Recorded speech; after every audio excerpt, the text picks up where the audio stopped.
ย็ดอ๋อออกแบบ2เพียงบ่พ่อน ออกไปเท่าละน้อย2เพียงอึ๊บโอ้เป็นตลาดเฮ้ยชอบเป็นตลาดไม่ได้ยินว้าอันนี้เป็นผู้ปกครองเนาะ โอ้อันนั้นจะสลักเป็นรุดออกเลย สลักเป็นรุดออกเลยพี่น้องเป็นหลัก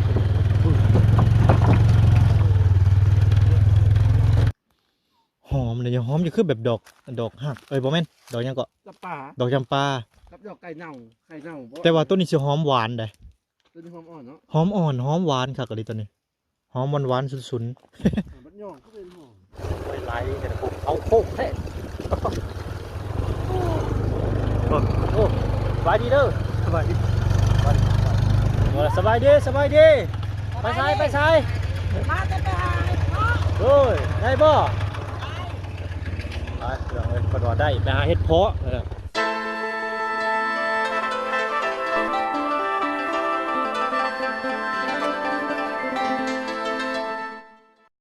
พี่น้องเนาะเปิดภาพมาโมนี่ก็ต่อพี่น้องเนาะกำลังเดินทางไปหาไอ้แก้วพี่น้องเนาะมาทางลัดพี่น้องลัดป่าลัดดงพี่น้องเอ้ย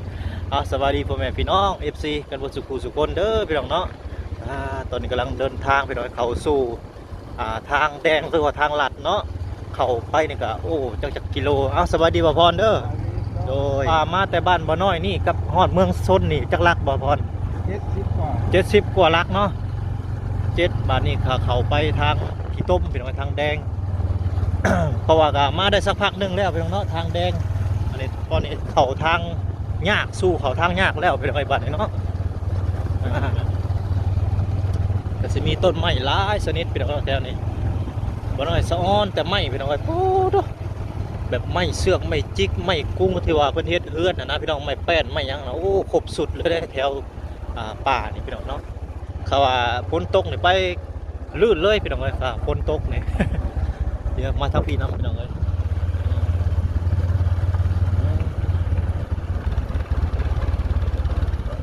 เป็นเสื้อไม่ทบแน่ไม่สมองโบแมนไม่สมองก็มีไม่เปื่อยก็มีไม่ติ้วไม่ต้าวหลายชนิดเลยไม่ตีแก่นโอ้เห็ดเฮือนเสาเฮือนพี่น้องเสาบ้านก็ผักเลยบ่หน่อยทีว่าแต่ว่ามันไกลซุ่มซนพี่น้องขับบ่ไกลไปได้พี่น้องประมาณชาวแต่มันทางยากเลยซื่อแล้วก็ครัวเนาะพี่น้องเอาเบื้องครัวก่อนพี่น้องเลยครัวก็เป็นตะย่านเลยแต่จักปีสักแต่เส้นได้พี่น้องไปครัวก็ได้หลายเส้นเลยพี่น้องก็ไม่งามพี่น้องพอฝนตกเนี่ยโอ้ไปเบิดเลยดอกกระเจียวเนาะพี่น้องแถวนี้ดอกกระเจียวแล้วก็เขียดกบนี่หลายเขตนี่พี่น้องเอ้ยบ่น้อยประการครับไอ้แก้วมันโอ้โคตรม่วนขนาดพี่น้องเอ้ยนี่สีแล้วก็ได้ ไม่กุ้งไม่ซ่าซื่อ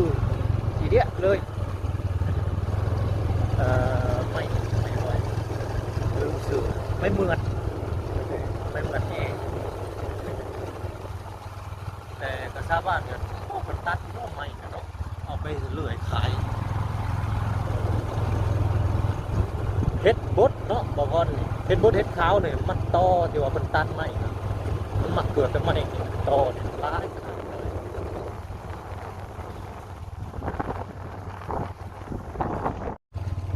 ละจุดก็ได้ขี่ซี่ปะเขาเห็นขี่ซี่ว่ะรู้ว่าเขาต่อยวัดระบบยิงวัดระบบนี่เราไปมาฮอดครัวแล้วเนาะครัวกับหลายครัวพอสมควรเลยเนาะ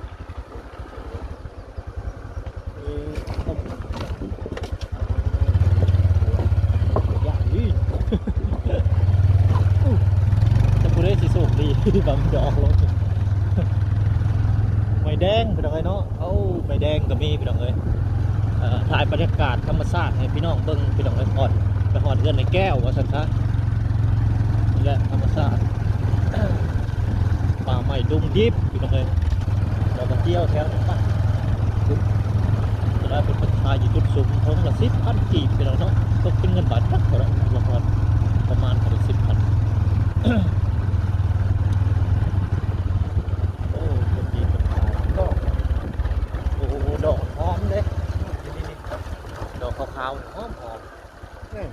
แม่ลองดมลองดมก่อนต้องพิสูจน์พี่น้องเอ้ยได้ยินบอกสัญญาว่า แม่นบ่ ดอกนี่หอมได้เพิ่นว่าเดี๋ยวเด้อโอ้ยอย่าเอาไปปลูกดิจักดอกอีกสักอัน คนไปปลูกไปเยอะ บ่พอเราจะตกคนไปปลูกได้คือกันแล้วนี่เนาะบ่เบิ่งต้นน้อยนะงามได้เบิ่งไปเบิ่งต้นน้อยนะต้นน้อยนะเดี๋ยวพี่น้องก่อนจะไปก็แหว่โคกแหว่ป่าก่อนแม่นบ่สัญญาเพิ่นว่าหอมได้ดอกนะเบิ่งเด้อดมก่อนฮะแม่นดีได้บ่พรจักดอกยังอันนี้ฮะหอมแห้งเลยโป บ่บ้านทางห้องมันจะมีดอกไก่เน่านะฮู้บ่ ดอกไก่เน่า ดอกไก่เน่าอันสูงๆค่ะแบบเดียวกัน แม่นบ่โอ้ก็ไข่เน่าอ่ะนะครับบ่ เออ โอ้ฮู้อยู่ หอมแล้วอะไร หอม คือกัน คือกันบ่ นี่ อ๋อหอมอย่ากลนมาปลูกอยู่เฮือนเด้เนาะคือสิครับ แล้วหน่อย สมมุติว่าเขามีบ้านสักหลังหนึ่งเนาะเขาสิเอาเมื่อเลยได้บ่พอเด้ ก้นเมื่อไรแต่งเนี้ยมันก้นต้นงามเลย อ๋อแถวนี้มีเบิดพี่น้องเอ้ยมีต้นน้อยมันบ่เบี้ยน้อยมันเนาะเบิ่ง ส่วนเอาไปปลูกอยู่เฮือนโอ้หอมทวนนี่ต้นแห้งดกบ่พร ถ้าก็คือหอมดอกจำปานั่นแหละ เนาะ แม่นถึกมือน่ะมันหอมฮอดหนทางบ่ได้บ่พรเด้ อะไร ถึกมือมันหอมแบบมันส่งกลิ่นไปแบบยามมื้อเช้าบ่หรือตอนแรกนี่แหละ เช่าจำแรง มันหวนไปดำพนทางนะปอหอมให้บอกกับดอกตีนเป็ดนะเนาะหอมเลยหอมจะคือแบบดอกหักบ่แม่นดอกหยังก็ จำปา ดอกจำปา กับดอกไก่เน่าบ่ แต่ว่าต้นนี้สิหอมหวานได้ ตัวนี้หอมอ่อนเนาะ หอมอ่อนหอมหวานคักกะดิตัวนี้หอมหวานๆสุน มันย่องก็เป็นหอม ๆย่องบัดบ่หอมเนาะแต่ว่ามื้อน่ะหอมแห้งได้มากับเบาหญ้านะมันหอมไปหนทางโว้วโอ้นี่แหละพี่น้องเอ้ย ไปพี่น้องไอ้กลับบ้านนี่ไปเพื่อละบ้านในแก้วเพื่อละเนาะเพิ่นตัดพื้นลงเตาบ่ หอมตะเกมัน หอมในเกมันบอกบ่พร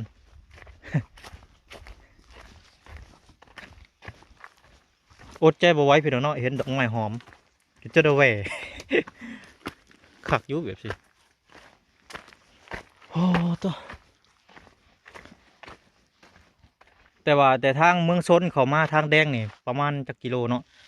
แต่เมืองซนเขามาทางแดงมาหอดพี่เลยนะ ช่วยฮะ แม่น ประมาณ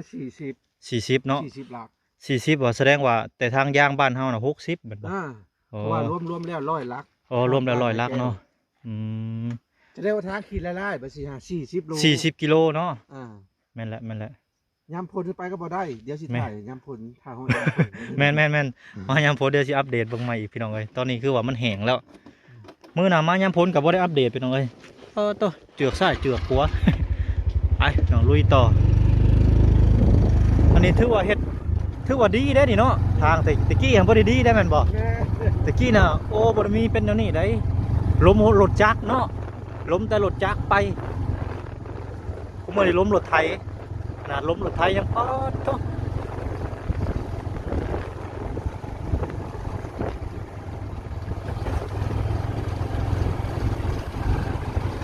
นี่พี่น้อง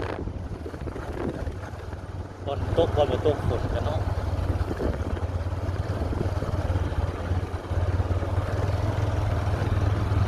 มีกล้วยพี่น้อยนี่ธรรมชาติขนาดเป็นน้อยเนาะมีกล้วยน้ำแมบน้ำก่อนยำหญ้ากินยงแมบน้ำแมบท่าโอ้กล้วยไหลเห็นผมเอาโคกแท้ โอ้สบายดีเด้อสบายดี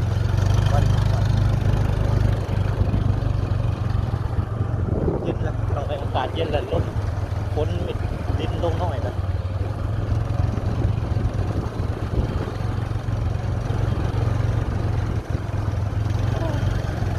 แล้วพวกตัดเขาเลยนะกองเลยตัวนี้ซื้อเนาะแต่ละหน้าแต่ละบ้าน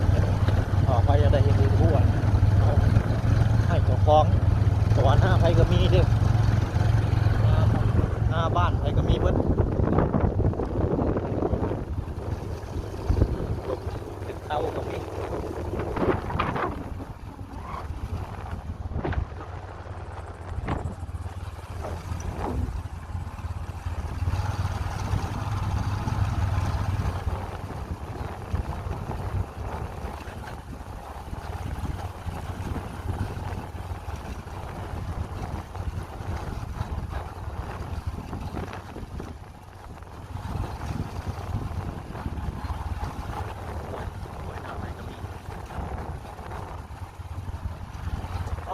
เข้าสู่มุ่งควายแล้วเนาะกล้วยร้ายท่านในห้องร้าย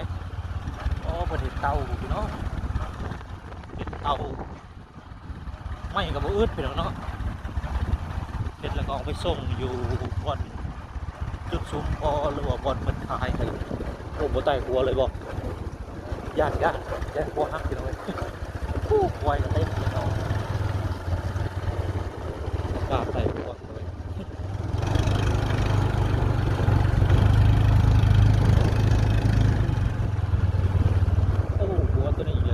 หัวลายได้พี่น้องเอ้ยจนนับบ่ไหวจะบ่จื้อเลยจัดหัวโอ้หน้าไปก็มีเตาใช่ป่ะได้อยู่บ่ไต่ได้บ่เห็นห้อยเลยอ๋อตัวพี่น้องปวดบ่หัวบ่แม่นบ่หัวนี่มันแม่นนี่บ่หัวนี่โอ้ต้องดูคนแต่ข้าวได้หน่อยเนาะโตสอดตรงนี้หน่อย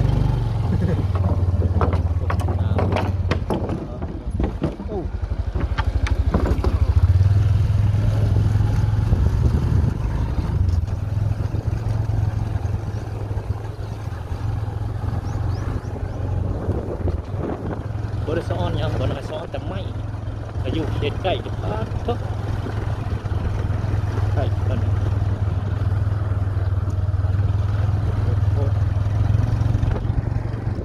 พี่น้องตัวไหนก็เห็นรถชาวบ้านไปแล้วเนาะชาวบ้านบนจะออกมาใช้ดิไปหน้าไปบังเอิญหรือออกไปจุดซุ้มตัวตัวไหนเนาะ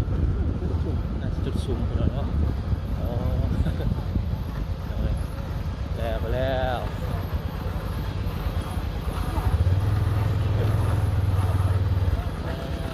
คนน้อยพ่อมไปเลยโอ้คนน้อยก็มีกังเซียวแต่ทั้งแล้วบ่พอเซียวแต่ทั้งแล้วทั้งมันมีแอมเด้ทั้งมันมีขอบมีขาตลอดญาติคนน้อยสัตว์ลงตลาดโอ้ยปุ๊บไต่หัวอีกวันโอ้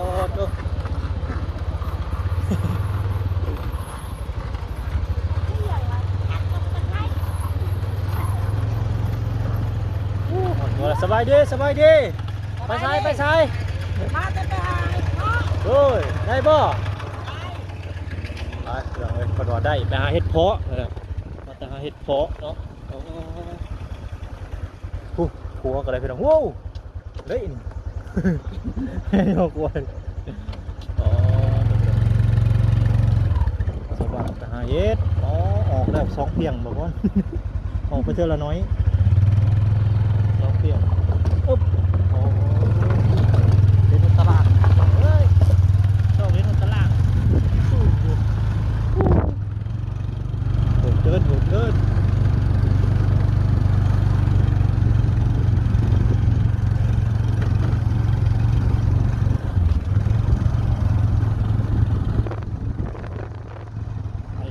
อยๆเลยน้ำฝนมันก็อยากขึ้นสภาพไหลแหลกๆแต่ซับซ้อนเยอะ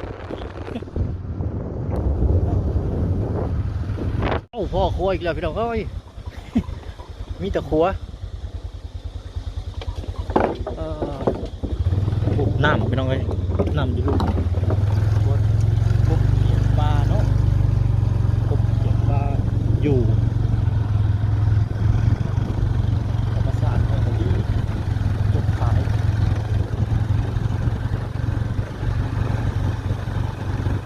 ถือว่าเป็นทางดีได้พี่น้องเอ้ยแล้วก็เอาโอ้ทางลงตะลุกกักได้พี่น้องตัวเงินเขาแปลงใหม่แล้วแปลงใหม่แล้วเป็นทางรถไถรถใหญ่ก็ได้เอาโต้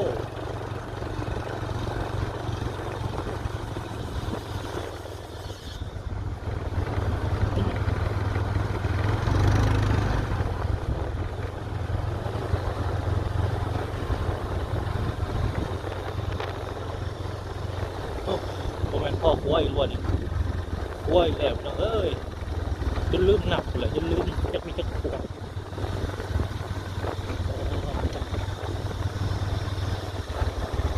ครัว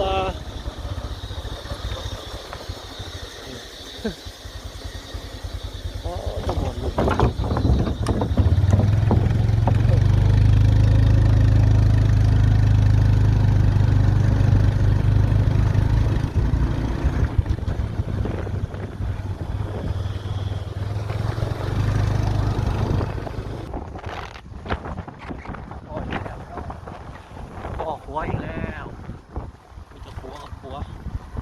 โอ้ตัวนี้ก็จะดอก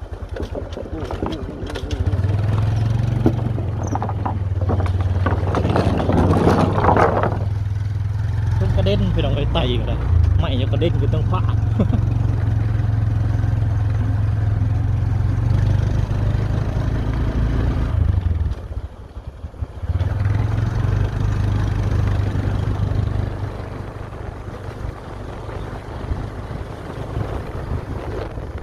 โอ้โหเลยได้โวยเลยพี่น้องโวยร้ายได้แถวนี้มันเป็นคลองเด็กเป็นตะหวยตะคลองโอ้ยสาบานผมมาโอ้ตัวนี้ก็ได้คนแล้วดอกแหกแตกแล้วโอ้มีได้ยังว้า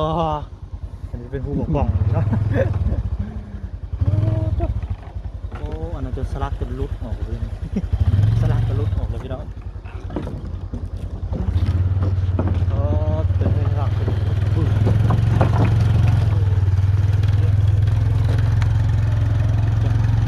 โอ้ดอกมันลายที่บอกว่าเนี่ยดอกใหม่ดอกใหม่ชื่อยังของดีหน่อยก็มีได้เนี่ย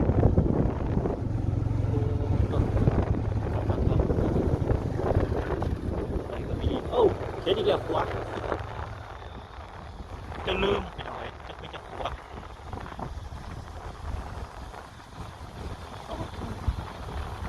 ตอนนี้มาเฮ็ดหาดอกเขียวเฮ็ดได้เป็นตะเคียนเป็นพื้นอ่างกบเขียดนี่ควยแล้วหมูต้นหมู่บ้านไหนต้น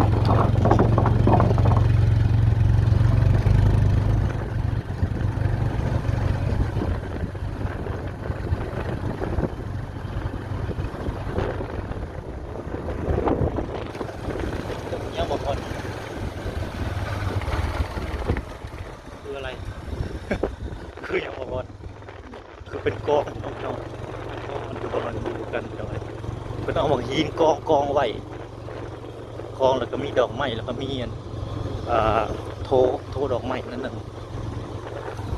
วัวเป็นจังหรือว่าบอนเพิ่นดุดดินนี่บ่เพิ่นแบบว่าเป็นจังไดโอ้ดูกัน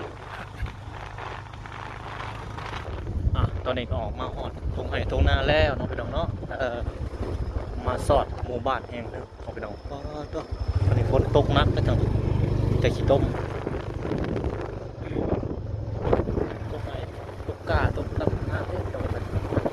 ตกกาแล้วมา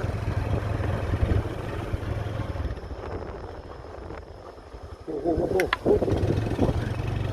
ไม่เกือบทั้งหัวพี่น้องห่วงน้ำห่วงผ่านหัวบ่อนน้ำไหล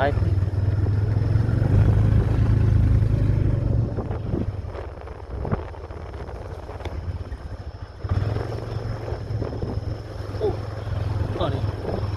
บ่แม่นขัวออกพี่น้องอันนี้สะพานพอสะพานยาวแล้วโอ้พี่น้องเอ้ย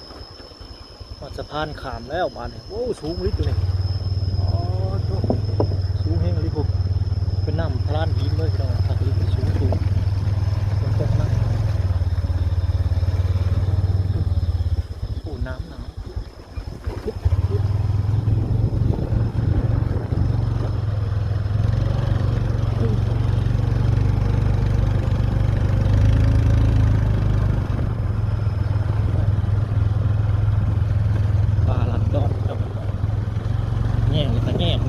แง่เป็นรอยเท้าแง่เรื่อยๆ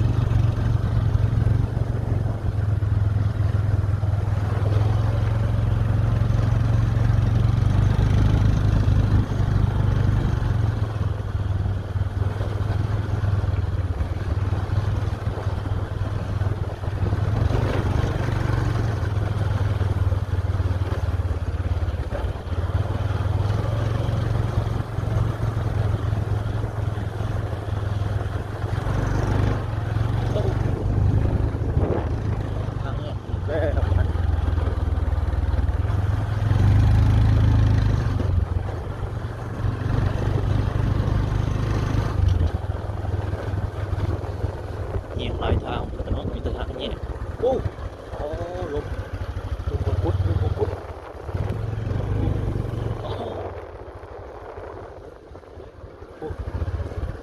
ลมพุดไปเลยนะโอ้หลัดทางกันแล้วโอ้ลมพุดเนาะ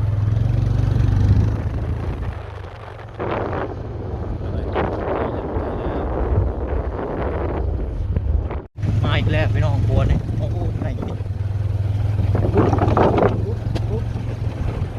ลูกน้ำเหี้ย ไปเลยน้ำเหี้ยกินอีโป่งเลย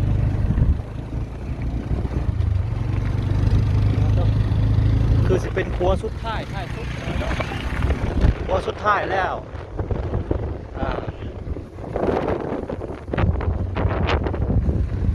ครัวสุดท้าย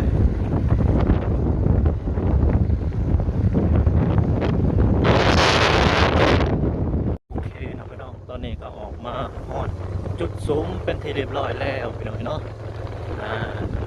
ในที่สุดก็ฮอดโจนได้พี่น้องเนาะทำเป็นยามฝนอีกว่าเพื่อจะได้ออกมาว่าเป็นง่ายเนาะพี่น้องเลย สิบ่ได้พลาดเติร์บ่ได้เนาะเพราะว่าเคยเมื่อยามฝนแล้วพี่น้องเนาะโอ้ต้องบ่เป็นง่ายออกไปฮอดจนพี่น้องเลยบอนพาไอ้แก้วเพิ่นมาหาเลาะตลาดนี่แหละพี่น้องเพื่อนห้านนี่ก็เป็นห้านค้าประจำเนาะพี่น้องนี่เด้ห้านค้าประจำเลยพี่น้องเนาะนี่ก็ห้านค้าครับจำเป็นเลยมาตลอดสัญจรพี่น้องเลยเอาพี่น้องเลย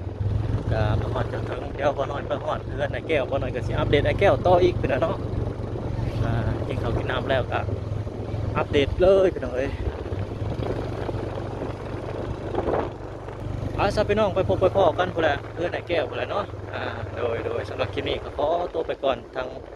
พอแล้วครับบ่น้อยขอกล่าวคำว่าสบายดี